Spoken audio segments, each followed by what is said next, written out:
Salut tout le monde, ici Palikao. Une nouvelle vidéo aujourd'hui pour vous présenter le dernier perso que je suis en train de jouer. C'est un assassin, Shield Charge, Cock Discharge. J'ai commencé à jouer ce perso hier, il est encore pas très bien stuffé, c'est un build qui coûte assez cher, même très cher.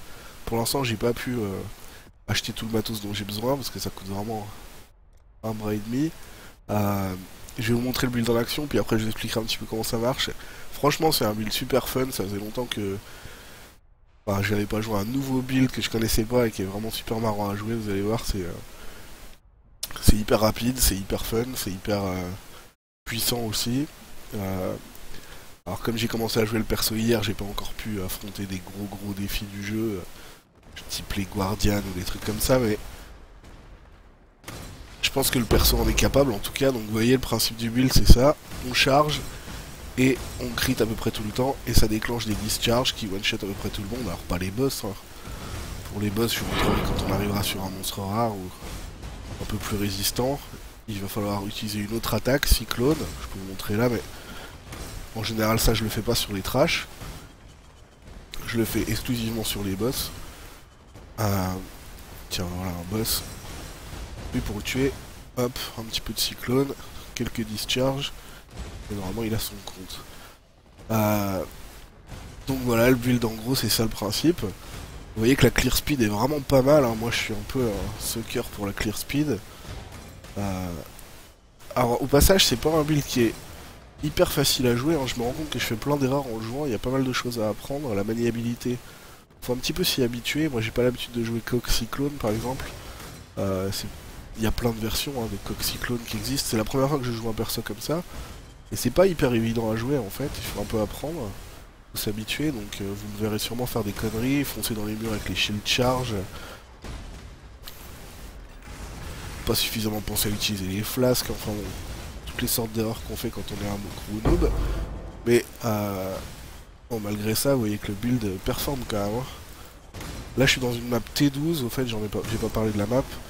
Je suis dans une map T12, c'est Shaped Arachnid Tomb, et je me souviens plus des mobs, il y a Vulnerability je vois.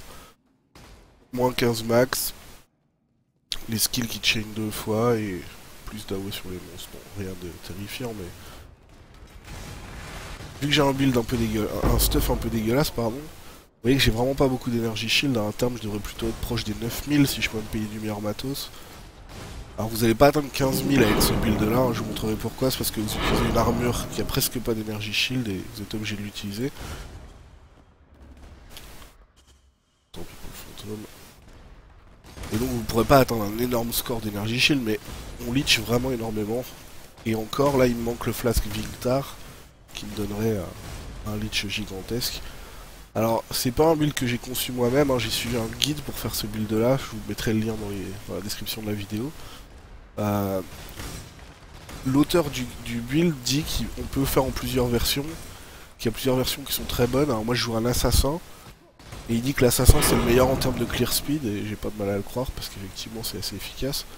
Pour les boss, les gros boss de fin de jeu, comme le Shaper et les trucs comme ça, il recommande plutôt de prendre un Pathfinder pour pouvoir maintenir les flasques plus souvent, enfin de façon plus constante on va dire. Et effectivement je peux imaginer sur un combat qui dure très longtemps comme le Shaper avoir des problèmes avec les flasques.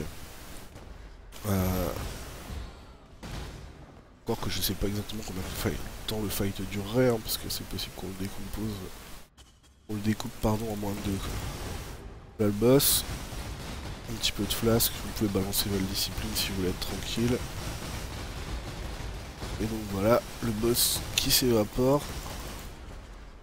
Sans trop de difficulté, donc vous voyez pour tuer les boss on utilise plutôt cyclone, hein. La shield charge vous pouvez l'utiliser mais c'est beaucoup moins efficace, ça déclenche moins de discharge. Donc voilà une petite map, vous voyez j'ai pas mis longtemps à la clean. Pas trop rencontré de difficultés non plus, donc méfiez-vous par contre, il s'agit vraiment d'un build très cher et contrairement aux autres builds que j'avais présentés qui sont parfois chers mais qui peuvent être réalisés en version budget et être efficaces, celui-là vous pouvez pas le jouer en version budget quoi, il faut foutre du pognon dans le build sinon ça marchera pas. Je vais vous montrer un petit peu le stuff qu'on utilise en vous disant un peu les prix approximatifs dans la ligue essence, au milieu de la ligue essence on va dire. Donc le premier unique qui vaut cher c'est l'épée Cause Prise Malice. Je vous laisse lire les stats si vous la connaissez pas. Donc vous voyez qu'elle, en gros, elle fait quoi? Elle fait des dégâts de froid sur les sorts. Et le plus important, elle lance les sorts de froid quand vous faites un crit en mêlée. Ce qui veut dire que quand je vais utiliser mes deux attaques qui seront Shield Charge ou Cyclone, je vais faire des crits souvent parce que je suis un assassin et que j'ai un Diamond Flask, donc je vais pratiquement crit à chaque fois. Et donc ça va lancer mes sorts de froid.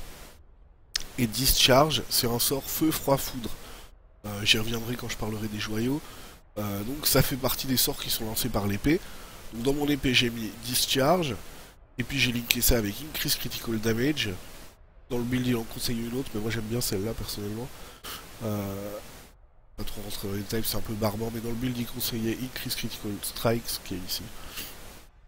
Je pense que c'est pas nécessaire puisque j'ai presque 100% de crit quand j'utilise le Diamond Flask avec Discharge de toute façon. Et puis Life Leech, très important, vous voyez pour remonter l'énergie shield, vous avez vu comment ça faisait hein, quand je jouais. L'énergie shield remonte à fond la caisse quand je fais une discharge. Donc ça c'est le premier unique, ça vaut environ 5 exaltes. Le deuxième unique dont vous avez besoin c'est cette amulette, la Vol's Devotion, que tous ceux qui ont déjà joué des cast on crit discharge connaissent, ou même des discharges tout court. Elle vaut assez cher aussi, encore que dans cette ligue elle a beaucoup baissé. Probablement grâce au Diviner Strongbox, je suppose. Donc elle a plein de stats intéressantes, entre autres elle donne de l'énergie shield, elle donne des résistes, mais le plus important c'est que à chaque fois que vous dépensez, vous perdez parce qu'elle expire une charge de power, vous gagnez une charge d'endurance à la place. Donc quand vous allez discharge, vous allez balancer toutes vos charges de power à la poubelle en gros, parce que la discharge ça consomme les charges pour faire des dégâts. Vous voyez ça fait un nombre de... Ça fait des dégâts proportionnels au nombre de charges que vous avez, en faisant des dégâts de foudre si vous avez des charges de power, de feu si vous avez des charges d'endurance, et de froid si vous avez des charges de frenzy. Donc en gros, je vais générer des charges de power parce que je suis un assassin et parce que j'utilise ce torse-là, je vous montrerai après. Et quand je vais faire un crit en mêlée, je vais dépenser avec discharge mes charges de power et faire un gros blast, une discharge de lightning. Grâce à l'amulette, toutes mes charges de power vont être remplacées par des charges d'endurance et la discharge d'après, boum, fera des énormes dégâts de feu parce que cette fois-ci je vais discharge les charges d'endurance. Donc c'est le principe de base du build, ces deux items là. L'amulette en ce moment vaut autour de 5-6 exaltes aussi. Donc vous voyez on est déjà à 10 rien qu'avec ces deux là. Troisième item qui vaut cher c'est cette armure là. Donc l'armure en elle-même vaut pas cher. Et il la faudrait idéalement en 6 links. Alors on peut s'en sortir avec un 5 link. Si vous l'achetez ou si vous la linkez vous-même en 5 links, ça coûtera pas cher. En 6 links, en ce moment, ça vaut environ 5-6 exaltes, c'est ce que j'ai payé moi. Donc là-dedans, vous avez votre cyclone avec Cast on Crit et Blade Vortex. Et je vous montre dans une map, je vais retourner dans une map à la con, n'importe laquelle. Quand je fais des cyclones, vous allez voir que je vais lancer, à chaque fois que je vais faire un crit avec mon cyclone, je vais lancer des Blade Vortex. Et ces Blade Vortex qui vont crit très souvent vont générer les Power Charge puisque l'armure a la particularité qu'à chaque fois que je fais un crit, je gagne une Power Charge. Alors que l'Ascendancy d'Assassin c'est le contraire, vous avez une chance de gagner une Power Charge quand vous faites un coup non critique. Les monstres, je commence à faire des cyclones. Vous voyez, je commence à avoir des petits stacks de Blade Vortex, vous avez pas besoin d'en avoir 150. Hein. Et ces stacks de Blade Vortex, si je m'approche des monstres, vous voyez que mes charges d'endurance montent, de power pardon, montent parce que mon Blade Vortex fait des coups critiques. Donc c'est comme ça que je génère les charges de power, grâce au Blade Vortex.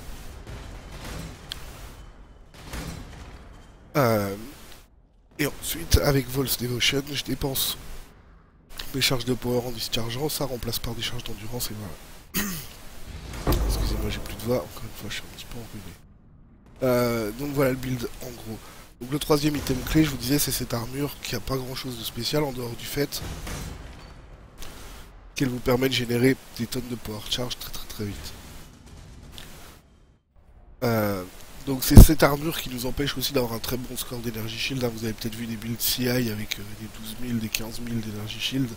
Avec une armure qui fait 74, vous n'avez aucune chance d'atteindre un 12 000 quoi. Si vous atteignez 9 000 déjà, ce sera vraiment bien quoi. Moi comme j'ai du stuff un peu dégueulasse, hein, j'ai commencé le perso hier. Je suis encore loin des 9 000, mais enfin pour l'instant, Je suis monté jusqu'à des maps T14 et j'ai vraiment eu aucune difficulté. Euh, alors le reste du stuff, très important, il vous faut 2 anneaux d'Elréon. Les anneaux d'Elréon, donc c'est ceux que vous achetez à Elréon, je sais pas si j'en ai un là. Moi j'ai dû l'acheter. On va voir ici. Voilà, ça c'est un anneau d'Elréon par exemple, vous voyez que ça fait moins 8 au prix des sorts, au prix en mana des sorts. Alors c'est pas toujours moins 8, hein, ça commence à moins 4 et puis le meilleur c'est moins 8. Idéalement il vous faudrait des Diamond Ring d'Elréon, donc des anneaux avec du crit de base, et moins 8 au coup de mana des sorts. C'est ça qui vous permet d'avoir un shield charge gratuit. Et ça baisse aussi le coût du cyclone, mais pas complètement, je vous expliquerai après comment on maintient le mana pour le cyclone. Vous voyez que j'ai presque toute ma mana qui est réservée, j'ai 26 de mana qui est pas réservée. Donc il vous faut absolument 2 anneaux d'Elréon. Vous voyez que moi j'ai pas trouvé 2 diamants, donc le deuxième c'est un topaz ring, tant pis, hein, ça m'aide pour les résistances, c'est pas si mal. De toute façon j'ai suffisamment de crit, vous voyez que le build il marche bien. Qu'est-ce qui reste ensuite? Les gants, alors ils sont tout pourris ces gants, mais ils ont une particularité, c'est qu'ils ont été craftés avec une essence qui s'appelle... j'ai peur de dire une grosse connerie, je sais plus si c'est Insanity ou Aurore. Je vérifierai, je mettrai une petite note sur la vidéo. En tout cas vous voyez qu'il donne 20% d'attaque speed, la casse speed aussi on s'en fout. 20% d'attaque speed sur les gemmes qui sont socketées dans les gants. Et donc là-dedans, je mets mon shield charge, plus faster attacks, et ça me permet de charger hyper vite, hein, vous avez vu. En plus je peux même rajouter, j'ai un flasque, silver flask, donc onslaught, ça fait encore 20% d'attaque speed. Et donc là on charge vraiment hyper vite. C'est plutôt agréable de se déplacer avec un shield charge qui va hyper vite. Pardon, voilà. Donc il vous faut ces gants là, idéalement il faudrait aussi, et là il faudrait vraiment avoir beaucoup de chance en craftant, ou alors dépenser beaucoup d'argent pour acheter plein d'essence. Il faudrait aussi idéalement avoir beaucoup d'énergie shield sur les gants, et de l'attaque speed ce serait idéal. Et éventuellement crafter pas sur des sorcerer's gloves comme moi j'ai fait, je pense que c'est une erreur. Ce serait probablement mieux de crafter sur des fingerless seal gloves comme ceux-là qui rajoutent du spell damage. Pour nous le spell damage c'est important. Ça vous fera un peu moins d'énergie shield, pas énormément, mais vous gagnerez pas mal de spell damage et je pense que ça vaut le coup. Bon, le build manque pas de dégâts, hein, honnêtement, j'ai pas de difficulté parce que j'ai oublié de prendre des dégâts comme ça, c'est pas très grave. Les bots c'est du classique, hein, j'ai pris de l'énergie shield autant le plus possible, de ce que je pouvais me payer en tout cas, avec de la move speed. De temps en temps vous verrez quand il y a des maps qui sont un peu difficiles à naviguer, on a un peu du mal à se déplacer avec shield charge, quand il y a des arbres partout par exemple, tout c'est un peu chiant. Donc c'est bien d'avoir de la move speed quand même. La belt, alors moi j'ai une crystal belt, c'est faute de mieux, l'idéal, ce que conseille le guide, et je pense que c'est assez évident, ce serait de prendre une belt corrompue avec une endurance charge en plus, puisque évidemment les dégâts de la discharge sont proportionnels au nombre de charges que vous avez, donc si vous avez plus de charges d'endurance, et il y a des ceintures corrompues qui feront plus en charge d'endurance, bah vous ferez plus de dégâts, en plus ça vous aidera à survivre, hein, les charges d'endurance, elles vous donnent plein de réductions physiques, donc c'est parfait. La mienne elle fait plein de stats, hein. Pour porter l'épée il faut énormément de dex, 212, c'est pas évident à atteindre. J'ai pris une crystal belt avec beaucoup de dex, en plus celle-là elle fait de la force, c'est pas mal. Elle a pas beaucoup de résistance, pas beaucoup d'énergie shield, mais bon. Pour l'instant c'est tout ce que j'ai pu me payer.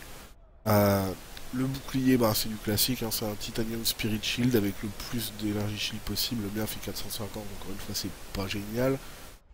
J'ai fait avec ce que j'ai pu. C'est quand même pas trop dégueulasse, ça va. Et puis mon casque, c'est la même chose, le plus d'énergie shield possible, des résistances aussi, il faudra réussir à vous caper en résistance. Alors j'ai pu en acheter un qui fait du discharge damage, ça m'a coûté un exalt. Je sais pas si c'était le meilleur investissement du monde, mais je trouvais ça cool d'avoir le bon enchant pour une fois dans un build. Du coup je me le suis payé, je l'ai crafté ensuite, vous voyez 305 d'énergie shield, c'est pas foufou, hein, ça monte jusqu'à 500 shield, les casques pardon. Donc voilà pourquoi moi j'ai 7200 et le gars du guide il a 9000. Mais bon, je m'en sors avec mes 7200 pour. Alors très important, les gemmes qui sont dans le casque, il vous faut absolument une Enlighten 3. Ou vous pouvez vous en sortir avec une Enlighten 2 si vous prenez le point ici, en dessous de CI qui donne de la réduction de mana. Moi j'ai pris le point, j'ai quand même pris une Enlighten 3, je trouvais ça plus confortable et puis c'était pas beaucoup plus cher, je me suis dit que ça me resservirait peut-être sur un autre build d'avoir une 3, donc j'ai pris une 3. Si vous prenez le point là, une Enlighten 2, ça vous suffira. Donc vous avez Enlighten, et ensuite vous avez vos 3 auras qui sont Purity of Fire, Purity of Lightning, qui augmentent vos résistances max, et ça va vous aider à fond avec les Reflect. Sans ça, je pense qu'on pourrait se one-shot sans difficulté sur des Reflect élémentaires. Et puis la dernière, c'est Discipline, hein, comme souvent, pour augmenter son énergie shield. Donc les 3 auras avec Enlighten pour baisser le coût en mana. Alors, l'avantage des Purity, en plus d'augmenter vos resist max, c'est que ça augmente vos resist tout court. Et du coup, ben, ça rend le stuffage plus simple, quoi. Vous voyez, j'ai des résistes de merde là-dessus, j'ai des résistes de merde sur mes anneaux. Là-dessus, il n'y en a pas, là-dessus, il n'y en a pas. Mon bouclier, il en a pas. Les bottes, elles en ont pas beaucoup. Ma ceinture, elle a 7%. Vous voyez, c'est vraiment pas terrible. Mais grâce aux 2 Purity, j'arrive quand même à être capé résiste, ou quasiment, je me souviens plus, mais... Oh, bah si, je suis capé résiste. Donc voilà, c'est grâce aux Purity que j'arrive à faire ça. Donc ça, c'est cool, ça aide un peu pour le stuffage. Qu'est-ce qu'il me reste à vous dire? Les flasques, c'est important pour ce build là, donc il m'en manque un très important, c'est le flasque de Vingtar. Pour l'instant j'ai plus de thunes, j'ai pas pu me le payer, mais ce serait vraiment bien d'en avoir un. Les autres flasques qui sont importants, c'est Rumi. Alors le mien est dégueulasse, hein. Mais Rumi c'est un bon flasque, ça donne plein de blocs et plein de spell blocs, ça va vachement vous aider pour survivre, en plus de donner 3000 d'armure. Un Diamond Flask c'est obligatoire. Un Silver Flask c'est à peu près obligatoire aussi. Un Quicksilver, moi je peux pas vivre sans, mais si ça vous dérange pas de pas en avoir. Vous allez vous déplacer souvent avec Shield Charge, hein, donc ça peut marcher de pas avoir de Quicksilver. Comme je suis pas encore super doué pour me déplacer avec Shield Charge, j'aime bien avoir celui-là quand même, mais vous pourriez le remplacer éventuellement. Pourquoi pas par un Basalt, ou si vous avez les moyens, par le flasque du Shaper pour augmenter à fond votre AOE. Et je pense que ça boosterait bien votre Clear Speed. J'en ai un, mais j'ai pas encore essayé de le mettre. Et puis le dernier, celui-là j'ai mis un Steam Knight parce que j'avais rien à mettre, mais normalement ça devrait être Vingtar à la place de celui-là. Vingtar qui va vous choquer, donc il vous faudra un anti-choc dans vos autres flasques, mais qui en contrepartie va choquer les ennemis et va vous faire surtout un leech énorme de vie et de mana sur vos dégâts d'éclair. Et donc les dégâts d'éclair c'est les discharges électriques, quoi. Les discharges de power charge, pardon. Discharge bleu, quoi. Donc voilà, qu'est-ce qu'il me reste à vous expliquer? Donc vous voyez, hein, si je fais le compte du build, combien ça coûte? L'épée elle coûte 5 exalt, vite fait, hein, à peu près. L'amulette aussi, le torse avec Silic aussi, donc là ça fait déjà 15. Ces anneaux là, les miens ils sont dégueulasses, mais ça n'empêche qu'ils coûtent pratiquement 40 KO. Celui-là il coûte rien du tout, mais celui-là il coûte 40 KO. Si vous voulez 2 diamants, ça va vous coûter encore une exalt, on va dire. Ces gants là, si vous voulez en roll des corrects avec l'essence qui coûte genre 10 ou 15 KO, ça va encore vous coûter bien une ou 2 exalt. Le Vingtar que j'ai pas encore acheté, ça coûte 3-4 exalt. Après il reste les joyaux. Je vais vous montrer après dans l'arbre de passif, il y a beaucoup de joyaux à acheter. Parce qu'on prend beaucoup de joyaux tout simplement. Et donc les joyaux ils peuvent être aussi assez chers éventuellement. Selon si vous avez de la chance ou pas.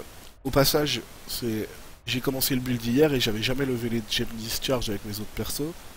Vous voyez, ma gemme elle est 18, hein. Si j'avais une gemme 21-20, je vous laisse imaginer la différence. J'ai encore beaucoup de marge de progression au niveau de mes dégâts. Que vous dire d'autre? Donc l'arme de passif, rapidement, bon. Moi je suis un assassin, donc je prends Deadly Infusion. Quand vous allez leveler, vous prenez ça en premier. Puis seulement après vous prendrez Assassinate. Donc plein de crits multi, hein, c'est aussi simple que ça. Et puis ensuite, des dégâts élémentaires, beaucoup de crits, beaucoup d'énergie shield, toutes les charges qu'on peut.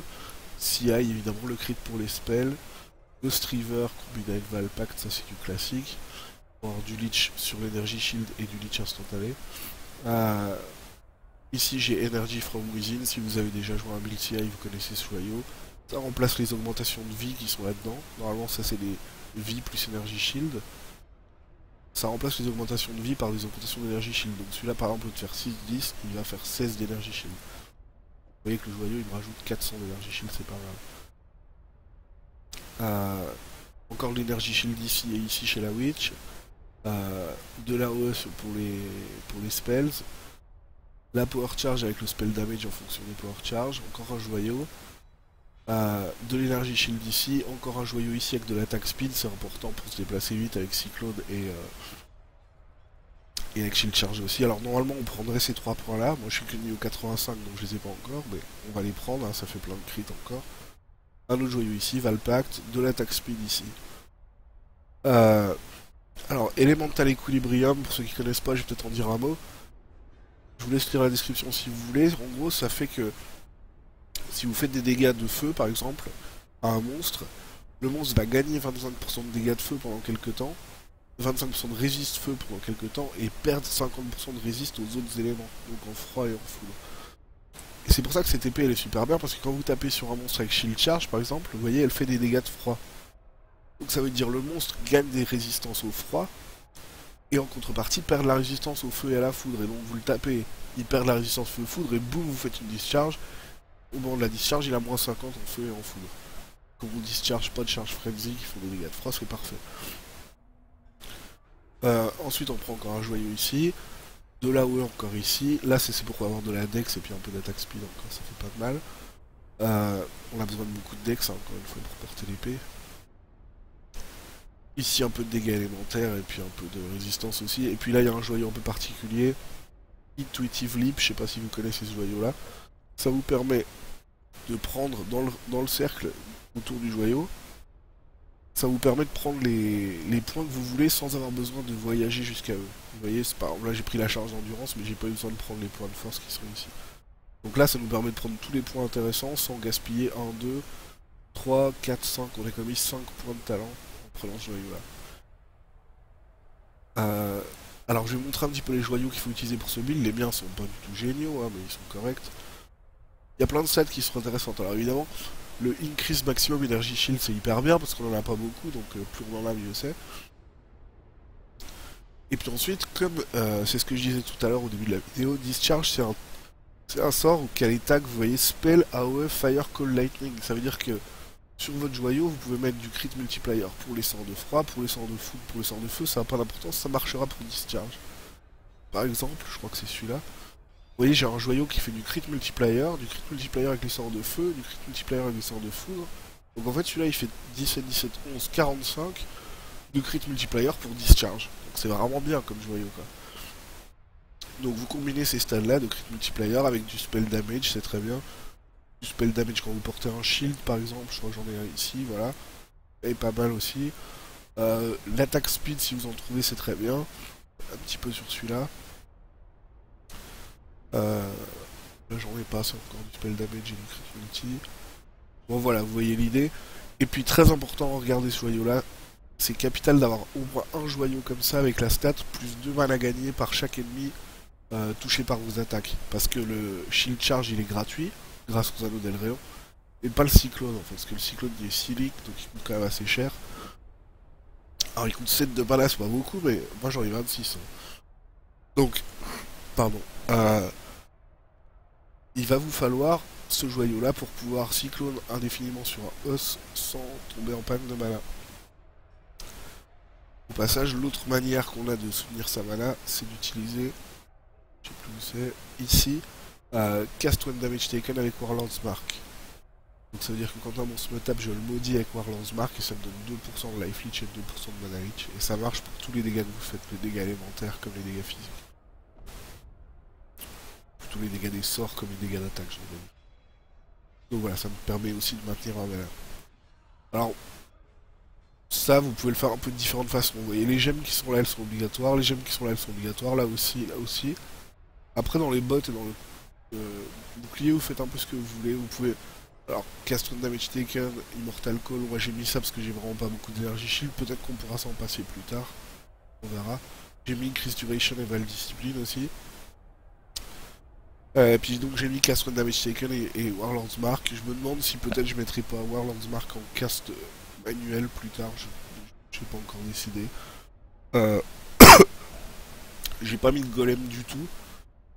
Parce que c'est un peu chiant, j'ai pas les moyens de le cast. Parce que j'ai pas assez de mana, donc il faudra enlever l'aura, boire une place de mana, caster le golem. Donc c'est hyper chiant. Donc peut-être que je mettrai un cast on damage taken juste pour le golem. Et pas pour Warlord's Mark, ou alors peut-être un cast on damage taken avec le golem et Warlord's Mark. Bon là je suis encore en train de découvrir le build, hein, j'ai pas encore réalisé tous les détails. Je fais mumuse avec Val Righteous Fire pour essayer de voir si j'arrive à one-shot des boss. Et comme il est link à rien pour l'instant, c'est pas super efficace. Ça m'a valu quelques morts aussi, donc je vais l'air un peu moins vite à cause de ça. Mais c'est rigolo, si vous connaissez pas Val Righteous Fire, ça fait une monstrueuse explosion basée sur votre énergie shield. Donc en fait, vous balancez Val Discipline, ça booste un gros coup votre énergie shield, puis après vous balancez Val Righteous Fire, ça fait une énorme explosion. Le problème, c'est que ça vous enlève toute votre énergie shield, donc il me reste 1 de vie et plus d'énergie shield, donc une fois sur deux, je me fais tuer après. Mais bon, c'est pour rigoler, c'est pour essayer. Peut-être que j'essaierai de perfectionner le truc. Voilà, donc vous avez le build en gros. Au passage, vous avez peut-être envie de faire comme moi. Je suis en train de leveler en offense 5 gemmes discharge dans le but d'essayer d'en faire une 21-20 un peu plus tard. Voilà, je pense avoir fait le tour de tout ce que je voulais vous dire sur le build. Encore une fois, vous lancez pas là-dedans si vous n'avez pas beaucoup de pognon à investir. Hein. Je pense qu'en dessous de 20, 15 exals, vous arriverez à rien. Et en dessous de 20, ça va être un peu délicat. Moi, pour l'instant, j'ai investi 17, 18, je sais plus. Et je suis pas au bout de mes peines, hein. Il faut encore que j'améliore mon casque, que j'améliore mon bouclier, mes gants, mes bottes, ma ceinture, que j'achète le Victar. Qu'il me manque encore au moins 10 exals, je pense. Mais bon, c'est un build hyper fun. Si vous avez les moyens, je vous conseille de l'essayer. Comme d'hab, je mettrai quelques indications dans la description de la vidéo. Le lien vers le guide que j'ai suivi, alors c'est en anglais, mais avec mes explications plus le guide en anglais, vous devriez vous en sortir. Et puis un lien vers mon profil Pass of Exile, un lien vers le Twitch. Passez me faire un petit coucou si ça vous dit. Passez me poser des questions si vous voulez, n'hésitez pas, il n'y a pas de problème. Voilà, je vous encourage à passer sur le Twitch, hein. Encore une fois, n'hésitez pas. Voilà, amusez-vous bien. Bonne chance si vous testez le build et à la prochaine. Ciao.